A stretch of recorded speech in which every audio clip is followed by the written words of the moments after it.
ఎలాగో నానమ్మ చనిపోయింది కదా, అన్నకే అంత పొలం రాసి ఆస్తి రాసిచ్చింది. మనం మనం అన్నని అడుగుదాం పద, ముగ్గురికి రాసిమని. ఓకే వెళ్దాం పద.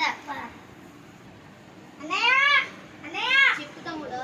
అన్నయ్య నానమ్మ నీకే రాసిచ్చింది కదన్నయ్య, నాకు కూడా రాసి అన్నయ్య. తమ్ముడికి కూడా ఏమి రాసి? ఆస్తి అన్నయ్య. ఆస్తి మీ కొవ్వొలికి రాసి నా చిన్న కూతురు ఖుషి రాసిస్తా. నా చిన్న కూతురు రాసి ఎందుకు రాసి అంతే. సరే వెళ్ళిపోతున్నాం.